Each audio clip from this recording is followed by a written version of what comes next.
I have the least appetizing title. I want to talk to you about a theology of singleness. You say, theology of singleness? It sounds sort of like, I don't know. It sounds like a popular mechanics. How do you build a single?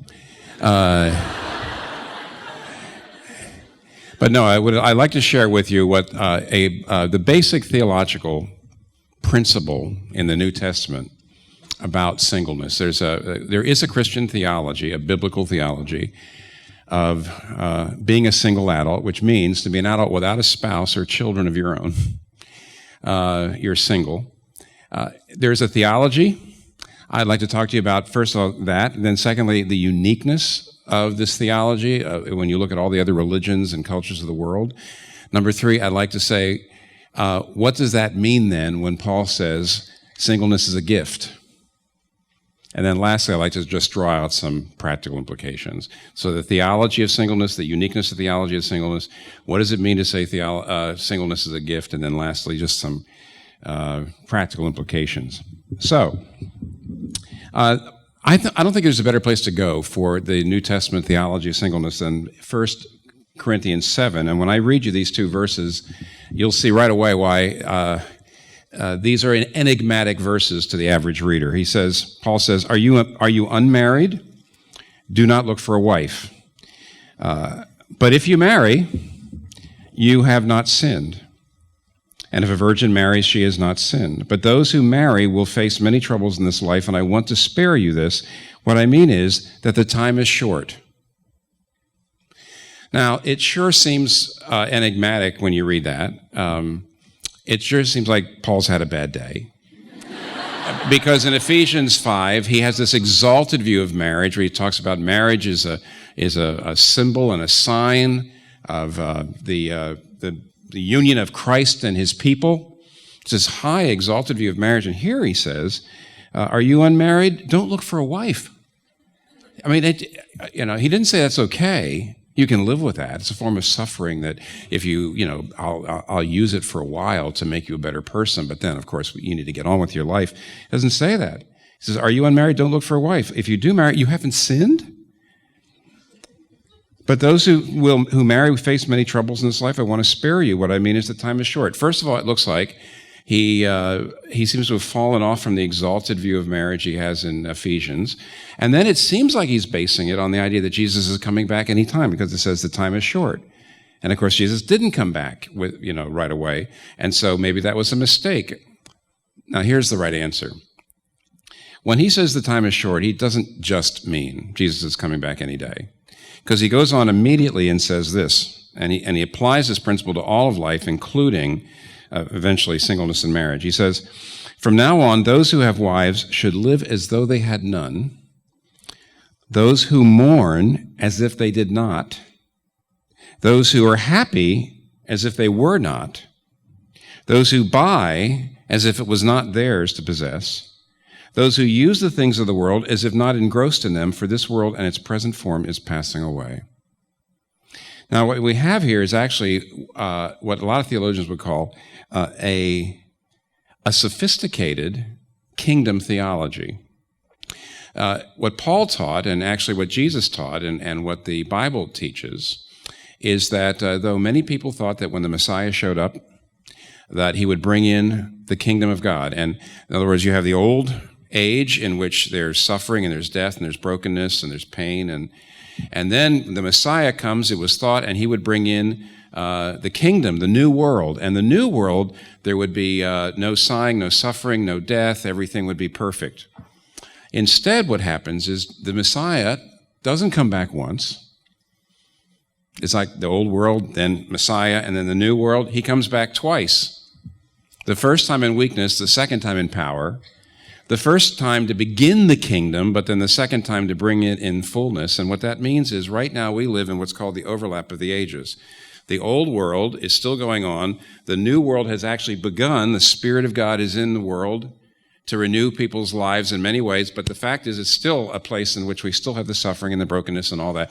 And so we live between the times, between the first and the second coming of the Messiah.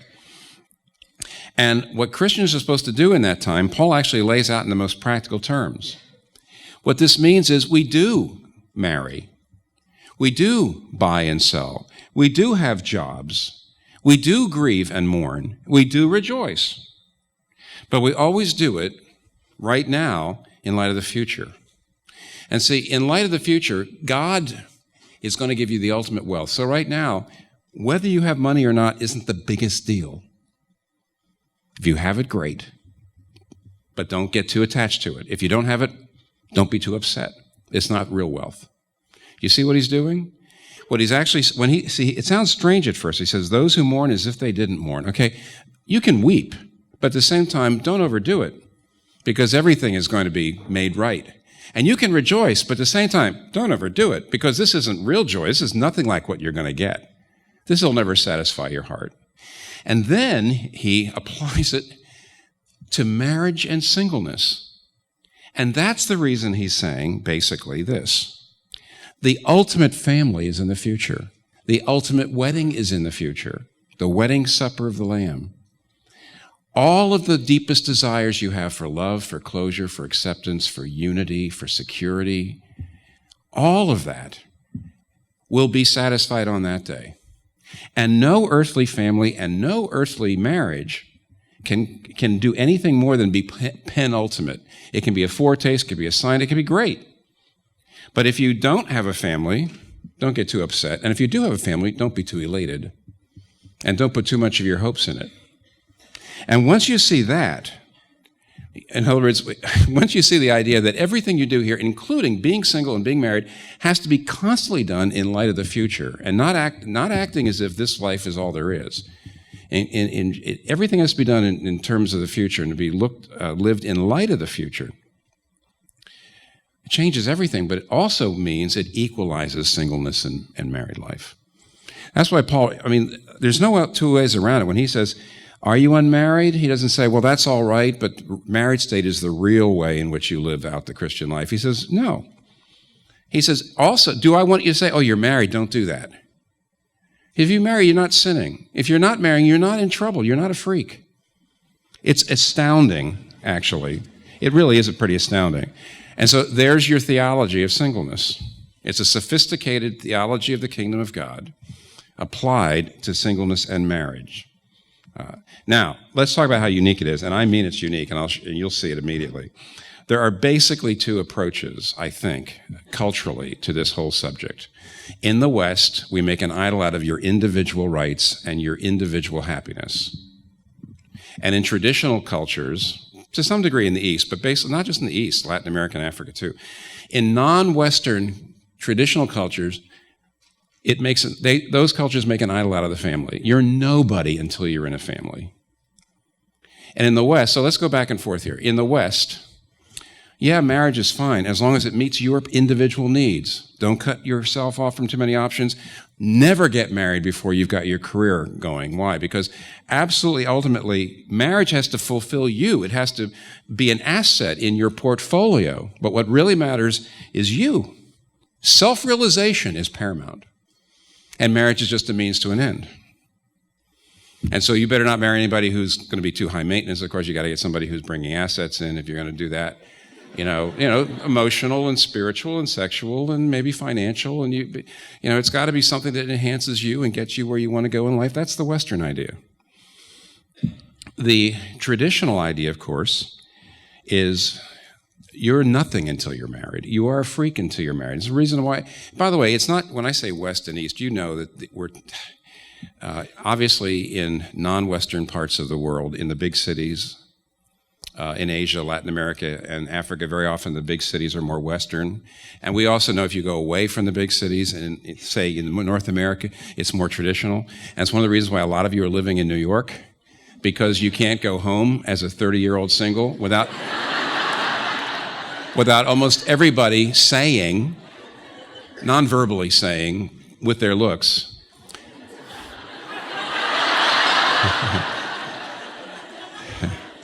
you poor thing. You poor thing. So in traditional societies, you really don't have a legacy. Your life hasn't really gotten started until you get married. And in the Western idea is that marriage is basically a disposable asset, something that you take up if you want, if it really helps you. Now, Christianity and its approach to singleness and to marriage is absolutely, astonishingly different. It's astonishingly different. It puts us completely at variance with our cultures, no matter where we're from. And in some of your cases, since you're bicultural people, it puts you at variance with both the cultures you're living in and the culture you grew up in. So, for example, on the one hand, what this means is this exalted view of marriage as a place in which I give myself, and I'm supposed to be giving myself to my marriage partner to help my marriage partner grow into everything that Christ wants him or her to be. And it's supposed to be a thing of service. It's not supposed to just be a way of self-fulfillment. On the other hand, the fact is that marriage can never give you all the things that you really are looking for. It's only in Jesus' arms that you'll ever find what you're really looking for in a spouse. It's only in the family of God and the church. Now, here's what's weird about the church. The church is actually living the overlap of the ages. Ultimately, we're not just going to be in the presence of God. We're going to be in our family, brothers and sisters, fathers and mothers, sons and daughters. Those who are in Christ are a part of a family. Now, right now, we get a foretaste of it a bit. We'll get to this in a second. But we're going to be not only seeing Jesus, we're going to be together. And that wedding supper of the Lamb has a lot of people. There's a lot of guests at the wedding. Blessed are those who are guests at the wedding supper of the Lamb. And because of this, the Christian view of singleness has always been that this is a viable paradigm for adult life. And Stanley Hauerwas, some of you know if you've ever heard me teach on this or if you read Kathy and my book on marriage, Stanley Hauerwas at Duke University has a couple of classic essays on this subject that you can find in a book, which you can buy easily now, called Community of Character. And in it, he says this. He says, Christianity was the very first religion or worldview that held up single adulthood as a viable way of life. One clear difference between Christianity and Judaism and all other religions is the former, that's Christians' entertainment of the idea that singleness is a paradigm way of life for its followers. He points out in the essay, for example, that Tiberius at one point, Tiberius Caesar, at one point made it a law that any woman who became a widow who was under a certain age had to get married again in 2 years. How'd you like that? It was because the idea was that if you were a single person, you were a drag on society, and you were an embarrassment to yourself. There was no honor without family honor. You didn't have really individual honor. There was no legacy unless you had heirs, unless you had people who were descended from you. It just was not considered a viable way of life. And yet when you read the New Testament, you will see that widows were not forced in any way to marry. And that's what's so radical about the places where it says the poor Christian widows, were supported by the whole church financially and in every way. Why? Because the implication is it's okay to be single. It doesn't say poor old widows, by the way. Poor widows. Women who were widowed and who therefore did not have a good means of support, they were supported by the church. And what did that mean? It meant that it's okay to be single. And Hauerwas goes on and says it's that plus the fact that Paul and plus the fact that Jesus himself, the perfect human being, let me point that out, the perfect human being, the ultimate expression of perfect humanity, didn't feel the need to get married in order to exhibit perfect humanity. Which means, by the way, the earthly Jesus also lived in wondrous hope and joy at the prospect of that future wedding supper of the Lamb. It was enough for him too. Now, here's what this means. Paul says some stuff in 1 Corinthians 7, which is pretty even-handed about singleness and marriage. One of the things he says, which is, I think, a little easy to misunderstand, but actually, in light of what Wesley has already taught, earlier. He actually is setting me up to say what I want to say right now. Paul says one of the reasons why he's saying, look, if you want to get married, that's fine, but it's great to be unmarried. In fact, there's a lot of problems with being married I would like to spare you from. And you say, what? And then he says, well, a man who is married wants to please his wife. A man who is single wants to please the Lord. Now, I want you to know that is a trenchant observation. And here's what I think it's got to mean. It is possible to turn a friend into an idol. It's possible to look at a friend or two and basically put them in the place of Jesus. Make their friendship the thing you're living for. Make their regard the thing that gives you your self-image. In other words, really turn a friend into a pseudo-savior. But I want you to know it's a lot harder to do that with a friend than it is with a spouse. I guess I would say that friendship in general, we're all sinners, so we can twist anything. But in general, friendship is more, how do I say it? It's more unavoidably unselfish. Friendship more naturally becomes unselfish. But let me tell you, when you get into marriage, you want to be fulfilled. And if you are not being fulfilled, you just blow up. Marriage is really about me. Marriage is about you. Marriage is about me. It's supposed to. What I liked about Wes's talk was he was bringing out the fact. Now, there's actually no relationship that's perfectly like that, but relationships have both service and possession as part of them. So, on the one hand, a friend or a spouse belongs to you, and what that means is you're my possession, you're my wealth. You're something that fulfills me. You are a form of my wealth. I enjoy you. You help me, you build me up, but also I serve you. I'm here to serve you, to help you along, to help you become what Christ wants you to be, to not think of my own interests. Now, I'd say the fact of the matter is that it is a lot easier in friendship in general to remember that relationship is about service. And it's a lot harder in marriage, and this is what Paul is saying, not for marriage to become possessive, absorbing, idolatrous, either way. You know, if you have a good marriage, a lot of people know this, if you have a good marriage, it's absolutely, almost impossible not to have that spouse replace Jesus in your life. In all sorts of ways. John Newton, the great letter writer, hymn writer, John Newton, has some great stuff in his letters about the fact that he had a good marriage, and as a result, he says, I just do not lean on Jesus the way I would otherwise. I just do not really go to Jesus to get to really get my love, to really get my satisfaction. I don't do that. I don't need to. I got this adoring woman who's doing all this, and he says, if your marriage is good, you have a problem with idolatry. If your marriage is bad, I think it's just as easy, if not easier, to say if my marriage was good, everything would be better in my life. It would all be fixed, and it wouldn't be. No, it wouldn't be. That's Paul's whole point. The only thing that's going to fix you is the future, that incredible wedding supper that's coming. So here's what you have.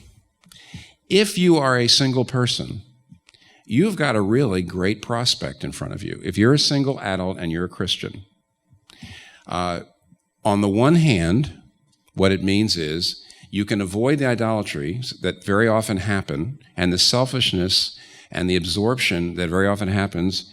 By the way, I'm now into the point is how could singleness be a gift? Paul calls singleness a gift, and a whole lot of people do not understand that. They think of it as a spiritual gift. Does that mean I don't need to be married? I don't want to be married? Here's what it is. Here's why it's a gift. It's possible in singleness for you to have a lot more friends. There's no doubt those of us who are married and are raising children, we cannot maintain the same number of friends, nor can they have as much, there can be as much depth. Just not possible. Secondly, friendship is an extraordinarily sanctifying experience. Marriage can be, but I just told you, it's filled with potholes. That's what Paul's talking about. It's extraordinarily easy just to be sucked into the problems of marriage, idolatry in marriage, whether it's good or bad. And in many ways, friendship is one of the best ways to get out of yourself, to learn what you're supposed to learn through serving other people, to actually experience love the way it's supposed to be loved, it's supposed to happen. And he says, man, as a single adult, you can have more friendships. You can find yourself growing through those friendships. Of course, you can serve more. Jesus and Paul and John Stott were all single, and they got a lot of ministry done, a whole lot of ministry done. And when a lot of people say to me, why, your books are really good. Why did you wait till you were in your mid-50s to start writing books? I said, family. I had to go, my family had to get grown up and really be okay and off. And so in all these ways, I think that's what it means when Paul says, do you realize what a gift singleness can be? You shouldn't think of it as the ability to, not hurt or care or get sad about sometimes being lonely. That's not what it's talking about. I don't have that gift because I get lonely. That's not what it's talking about. Do you see what a gift it can be? But think about this. If on the one hand, and some single Christians pull this off, if on the one hand you spend all your time as a single person beating yourself up, hating yourself, feeling like a failure because you're not married, you're giving in to the idolatry of traditional cultures. Stop it. On the other hand, if you go on out and you have sex without commitment, without marriage, you just go out and have sex because you want to be fulfilled, you're giving in to the idolatry of Western cultures. Personal fulfillment.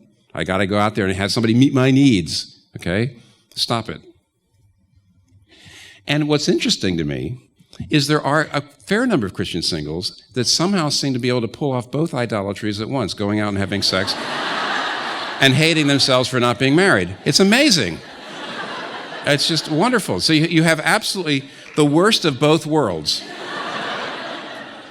And seriously, though, you have not encountered Jesus at the worldview level. You have not encountered Jesus at the worldview level. You basically are either still, I'm a Christian. I'm not saying you're not a Christian, but you're completely conformed to the world. Either the Western world, which says, I've just got to have fulfillment. I've got to have sexual fulfillment, or I'm not a real person. I've got to have somebody adoring me like that. Or the Eastern, or the traditional approach, which says, you got to be part of the family, or you're nothing at all. You're just a freak.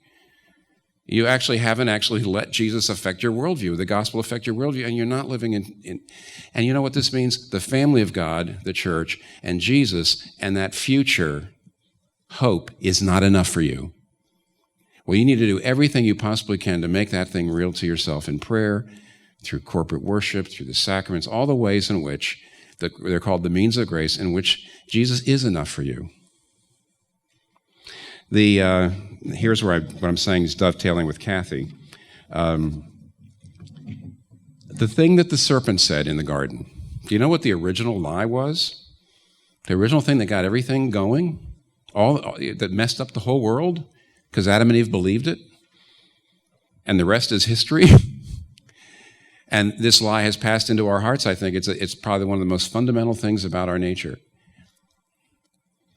Let me paraphrase. What the serpent said is, so we're not supposed to eat the trees of the garden, the tree of the garden. He says, oh, you will not surely die. In fact, your eyes will be open. Here's what he was saying. The serpent, if you obey God, you'll never be happy. You'll miss out. That's the lie. If you thoroughly and completely obey God, you will miss out. You will not be happy. That's it. And that's the reason why, actually, that lie distorts marriage too, but we're not here to talk about marriage. We're here to talk about singleness, and it's distorting your life, either in a Western way or an Eastern way. And one of my favorite texts, and I just thought of it on the way over, but I'll at least share it. Derek Kidner, who's wrote a commentary on the Psalms and on Proverbs many, many years ago, a little Tyndale commentary. His stuff has meant so much to me, especially when I was a young Christian. And in his commentary on Psalm 81, verse 10, he says something that nobody else says about that verse. I'll tell you what that verse is. It says, I am the Lord thy God, who brought you out of Egypt. That's the first part of the verse. Now, that's exactly how the Ten Commandments starts. I am the Lord thy God who brought you out of Egypt. Thou shalt have no other gods before me. That, down it goes. And however, in Psalm 81, verse 10, God starts off talking about the fact you're in a covenant with me. You're in a covenant relationship with me. I am the Lord thy God, and I have saved you. I brought you out of Egypt. But this time in verse 10, instead of saying, here's all the things I want you to do, he says, open your mouth and I will fill it. What Derek Kidner says is we have to remember this is the two sides of the covenant relationship. Yes, of course, there's requirements. God says, you want to be in a covenant relationship with me? I want you to live in this way. But here's the other side. He says, I am not going to hurt you if you obey me. I am not going to make you empty. If you obey me and you come to me, I will fill you. I will satisfy you. I am enough for you. You were built for me. Your joy sensors, you might say your spiritual digestive system needs me. That's what it needs. And so please don't believe that lie. If you obey me, you'll miss out. No, I am the Lord thy God. Obey me, and I will fill you. Now, here's since I have 4 minutes left. I wouldn't want to waste them. I'm a New Yorker. So here's 4 implications. They're kind of brief, but they're kind of interesting. You might want to go find something that Wes Hill did on the First Things blog recently, in which he got out a letter from C.S. Lewis to a friend in 1956 on the subject of masturbation, which I had forgotten completely about, and that he jogged my memory about. And he does some thoughts on it for a single person, but here's what it says. Listen, this is what C.S. Lewis says about the problem of masturbation. We never use the word masturbation. We now use the word pornography, and it's partly because pornography means masturbation and fantasy, but usually with something graphic in front of you. I think because he was living in 1956, when pornography wasn't nearly as available, he used the word masturbation, but here's what Lewis says to this friend about it. He says, for me, the real evil of masturbation would be that it takes an appetite, sexual appetite, which in lawful use leads the individual out of himself to complete and correct his own personality in that of another, and turns it back, sends the man back into the prison of himself, there to keep a harem of imaginary brides. And this harem, once admitted, works against his ever getting out and really uniting with a real woman, for the harem is always accessible, always subservient, calls for no sacrifices or adjustments, and can be endowed with erotic and psychological attractions which no real woman could ever rival. Among those shadowy brides he is always adored, always the perfect lover. No demand is made on his unselfishness, no mortification ever imposed on his vanity. In the end, they become merely the medium through which he increasingly adores himself, and it is not only the faculty of love which is thus sterilized, forced back on itself, it's also the faculty of imagination. Now, he says the purpose of sex, which obviously is for marriage, is to lead the individual out of himself to complete and correct his own personality and that of another. That's the reason why we always say sex is only for marriage, because only when you're giving yourself physically to someone who you have given yourself to in every other way does sex become a way for you to correct your personality and your self-centeredness. It makes you unite with somebody who's different than you and who you're constantly having to clash with over each other's self-centerednesses, and you're becoming a more and more a loving person. You're becoming a person who's not so self-centered and so self-absorbed. You're really becoming Christ-like. Sex can help you with that, but not only it doesn't work if you're doing it outside of marriage, but it certainly doesn't work if you're having it by yourself. So don't do it. It ruins you not only for marriage, but for friendship, because it creates the habits of mind that are basically living in a world in which I have it all my way, and that's the opposite of what you need. That is the opposite of what you need. That's point one. Point two, it would be wonderful if Redeemer was the kind of place where, because of this view of singleness and marriage, you weren't so unbelievably picky about the looks and the financial well-being of your prospective marriage partners. Everything I've said, I hope, mitigates against that being the most important thing. John Tierney, for some years, wrote a little article called Picky, Picky, Picky. Have you ever seen that? And he says, a lot of his friends, he says, well, I'm going to get married, but then he describes the person he's looking for, and he says, roughly speaking, it's something like this. He says, most of my guy friends say, I'm looking for somebody, a PhD, who used to be an astronaut with a background in fashion modeling. Basically, he says, in other words, you don't want to get married. But here's what's so funny. We say don't tell me, well, since I am actually being celibate, I am living the single life, of a Christian single life. Not if you look at people who might be spouses and you rule them out because they're not perfectly thin, or they're not beautiful, or they're not good looking, or they don't have a wonderful salary. If you're doing that, you're actually just as into the idolatries of the world, and you're not really understanding the meaning of marriage anyway. Thirdly, let me just suggest, what is thirdly? Only one. I said I was going to do 3. Time's up. I can only do one more. Get community input when you seek for spouses, when you seek for partners. See, we are the family. We are a family. We're not just a bunch of individuals who come for a show. We're supposed to be brothers and sisters, fathers and mothers, sons and daughters of each other. And what that means is, don't go trying to select your partners and the people you date and the people that you're thinking about getting married without lots and lots of input from the family. It'll help. Practice being in a family. That's what it means to be single. See, married people, this is the ultimate family right here. God's been blessed me in my marriage and with my children. The fact is that I'm just a subgrouping of this family, this particular family, which is the body of Christ. And you're already in it if you're single. You're already in it. If you get married, you're already in the ultimate family. So act like you're in the ultimate family.